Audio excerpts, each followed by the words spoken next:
Then how do you announce? So that's where they're a bit more relaxed on this rule. Okay, you might not tell them directly. You tell them indirectly. This is how they tell.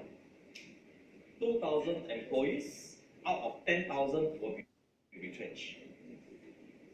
So all the 10,000 will hear that, but they don't know who is the 2,000, right? So qualified. So that's called public announcement. Now you know why all these unpopular announcements are made. Okay? For the purpose of creating a provision. Okay? 2,000 people retrenched. Okay? Everyone here, right? So everyone will have an anticipation that, hey, you'll be paid.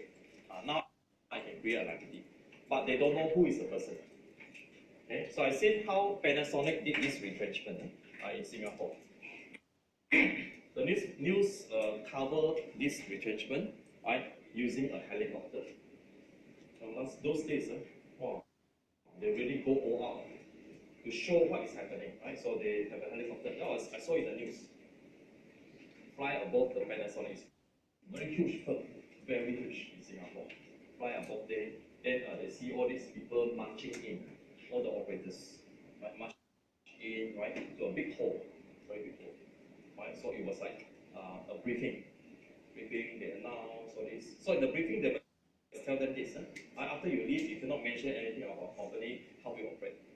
They ask them to sign an agreement. It's called NDA. But of course, usually the NDA agreement is only for high-ranking people. Sign only, I give you money. It's called non-disclosure agreement. Okay? They'll ask you to sign one. Means you cannot go out and tell anything or say bad. Go to Facebook, say bad. Cannot. Right? So they have this. Right? So that's why any retrenchment or what, or resignation, they will ask you to sign this agreement. Very important agreement. Read carefully. Read carefully.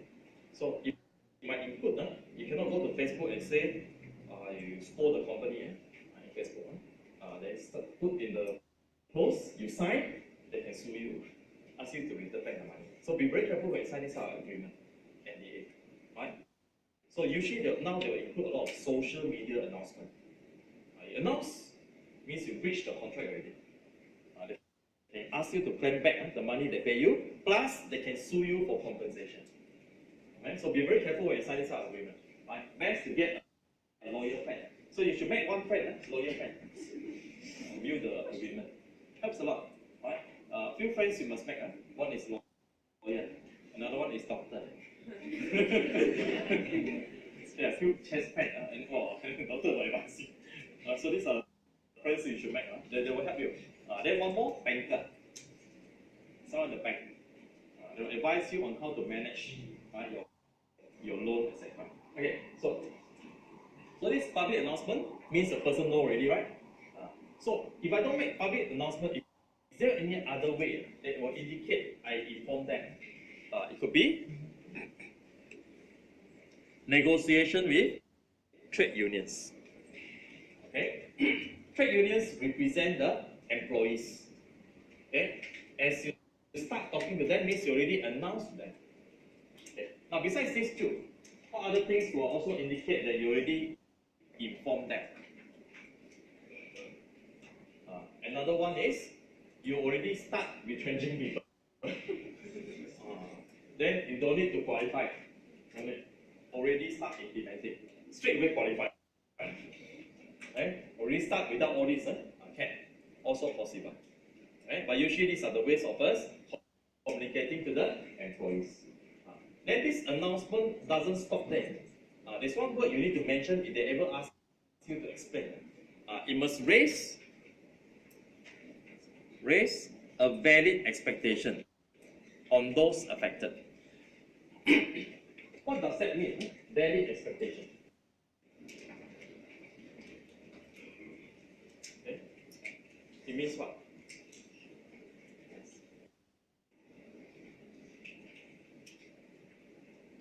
Okay. Let me tell you a story. So again, a real story. I got a friend who went overseas. When you're from Malaysia, you study in UK. Right? You see, after you sit for the exam, right? There's a period of time where the as the lecturer will mark your script. Okay, and of course during this period of time, most Malaysian students after finish the exam, they want to come back. Okay, they might come back again for a graduation or what later, but they usually want to go back because they want to save the housing and all this accommodation, etc. Right, and nowadays I think you have to come back. Right, but of course back then, some of my friends they went. Right, so everyone sat for the exam.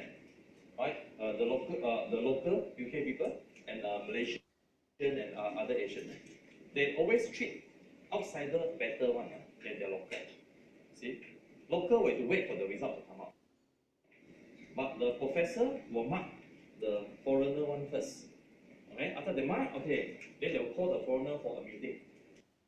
All of them. Right? Then in that meeting, they will tell whether you pass or you fail. Right? Before waiting for the result, because they know you after you finish your exam, right, you should be going back already, right? Otherwise, ask you to wait here for what? Wait until the result, another 1 month gone, right? So they mark. Then in that meeting, I got one of my friend that was saying, he called everyone up. Oh, then my friend didn't know the culture. They all panic. Means I didn't do well.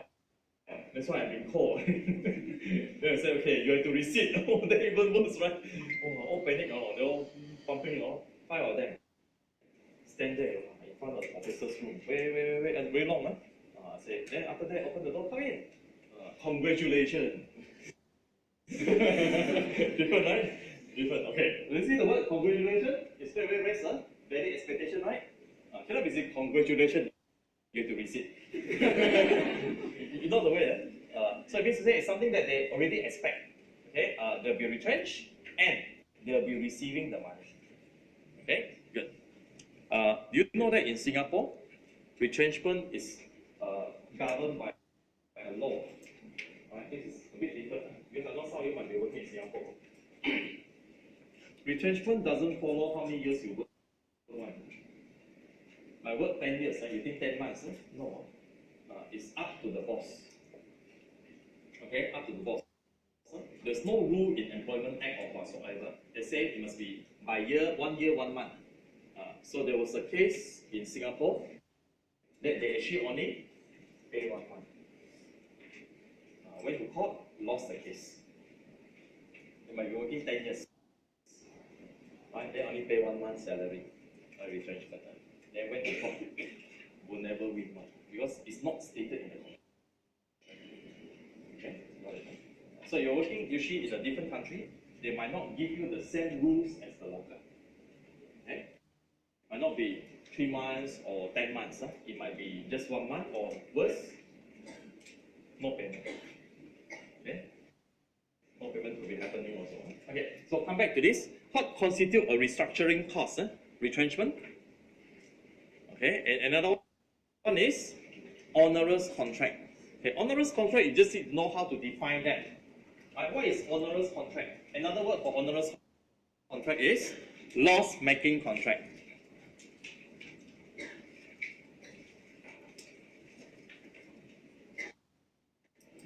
Okay, loss-making contracts. Any contract that's loss-making, how do you come up with a loss-making contract? Now remember, it could be you sign a tenancy agreement. Okay, tenancy agreement where you sign for 2 years. Now you want to stop. Right? Can you just come out like that? Cannot. They will ask you to pay the 2 years rental. Okay, that 2 years rental, you have to do a discounting. Will be your provision. Okay. Now let's say in that 2 years you have a chance to maybe sublet to others. Alright, sublet there's an income, right? I will create my provision based on the full amount, or I will deduct the sublet fee. I mean, use logic. Let's say the rental, let's say this rental is like 20,000 times 12 months. 240,000. Okay, 240. Let's say we can sublet out. Sublet out, we only get back 100,000. So how much will I create as a provision? 1 whole year is 240,000. Do I create a 240? No. I'll create 240 minus my sublet 100. So I create only 140. lower off. Okay? Then if you have a decision, like for example, two decisions to make. Penalty for failure to meet customer order. Okay? Uh, so let's say a customer asks for something. Yeah? Right, so let's say customer asks you to sign a contract. Okay? And that contract, if you stop production, you cannot deliver to your customer. So why do they make this out of contract? Example, you might have like, let's say McDonald's, right? You are supplying burger to McDonald's. Now, do you think McDonald's will be scared of you? Yes. Why do you think they'll be scared of you? See, we have McDonald's, we have Burger King also, right?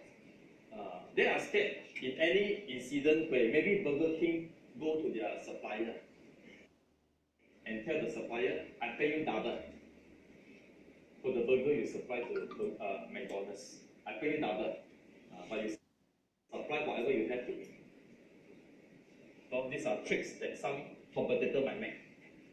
Then they'll supply to the Burger King, right? Then what's going to happen to McDonald's?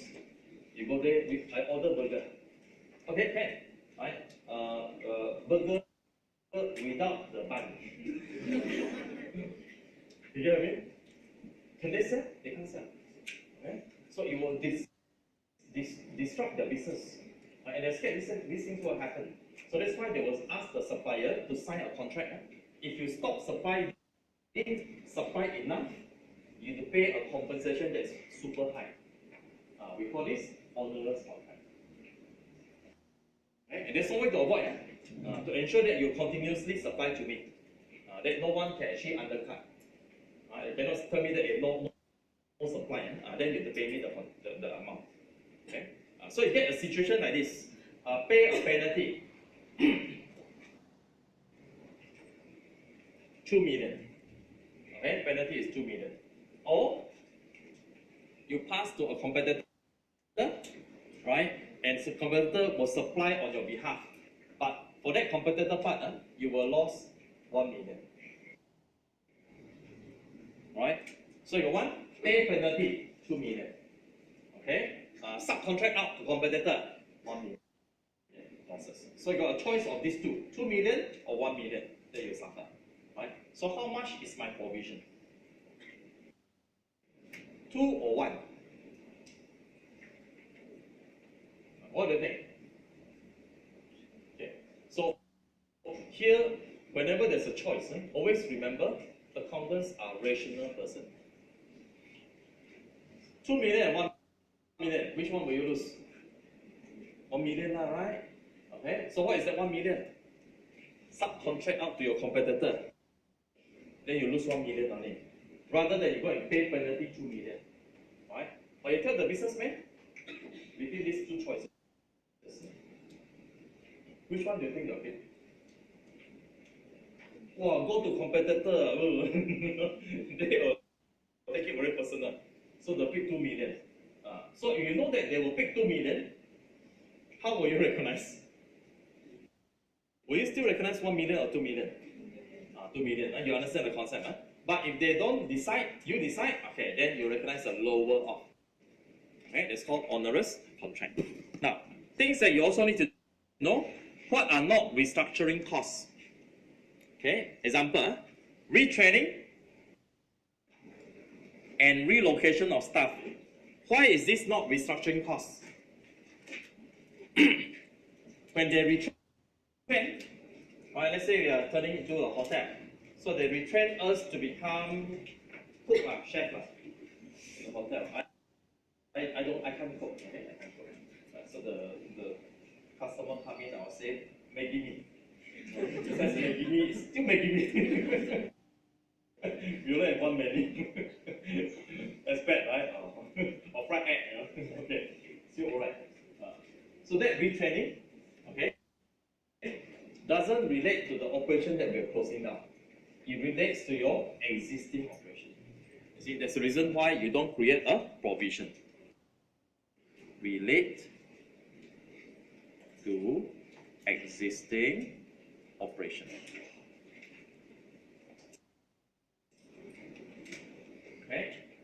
So I cannot create a provision. I can only create provision for retrenchment, right? Onerous contract, these two. Right? Notice, they restrict. Not everything you can provide, so that you don't over-provide. Retraining cannot. Why? Because that is not about the operation you're closing down. It's about operation that you are continuing or you are moving into. Okay. Second, provision for future losses. Can it be provided? No. Why not? This is a future event. So I might be able to avoid this cost. Can you see now? I can probably sell earlier than later. Then I'll be avoiding the losses. Or it could be, I might not even incur the losses if I manage to turn around faster. See, so such provision is not allowed. And these are quite frequently asked. Okay? Then how do I incur? How do I recognize this cost? As I incur, expensive. So no liability being created. Okay. Next, relocation cost. I think you know. Okay, this one cannot be recognized. Investment in new system and distribution network. Why this one cannot be recognized? Because as per the first one, it relates to the existing operation. Marketing costs? No also. Why not? Marketing? Every time comes to marketing, cannot. So this is how marketing cost works. Merger, Bank A and Bank B merge. Then they call themselves Bank AB. Which one will you market? Will you still market Bank A and Bank B separately? No, you market the new operation, right? That's why marketing is not for the old one, but it's for the new one. Okay? Again, it relates to existing operation. Oh, it's a highlighter. Are you okay there? Good. Then when they create a provision, this is how you create. So I give you the different types of provision that they can test you. So next part is, how do I recognize provision? Generally, provision are split into two types. Okay, two types. One is, first type is recognized as a one-off event. Second type is where it is called a large population of events. Now, don't let the name, the big name scare you. One-off event, large population event, what is that? It gets very scary. Let me try to explain to you what is one-off event. Your life will have one-off event. What are they? Huh? Sorry? Live. We're through also one-off event. Makes sense. But other than that, you're all very pessimistic. Huh? Huh? Passing ACCA, one-off, right? I pass again and again. Can I pass 2 times ACCA? Get double happiness? One time only, one-off, right? One-off. Means it's not something that often occurs. Might be once in a lifetime, or maybe a few times in a lifetime. Okay, so I can also mention one-off event could be like a marriage. Okay, could be one-off event also. Or sometimes not one-off. Regular Hollywood stars regular event.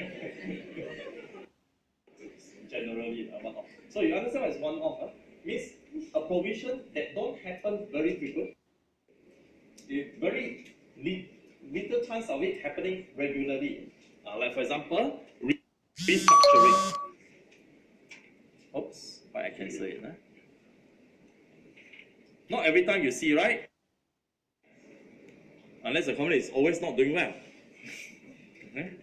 Yeah, I know. I have one in mind. One in mind. Right? The airline that's always not doing well. I don't know why. Okay. Second, environmental cleanup. Right? Not often you pollute the water, sea, and all what, right? One off. So these are called one-off event. Okay. Settlement of a lawsuit. Not often people sue you, right? Not true. true. I have a friend of mine works for this boss. Every month will receive a legal letter. Every month. Until the boss gets so used to it, that you receive the letter, again, then you dump it straight to the last. I got a shock. So, legal letter, that was when he first joined. Then he realized that every month he receive. So it's a regular event. Very regular. So he knows already what to do. Okay, just appear in court, that's it. Okay, so it's one-off event. So if a one-off event, how do I recognize this? Let me show you in a chart format. Again, this is a visual. A visual.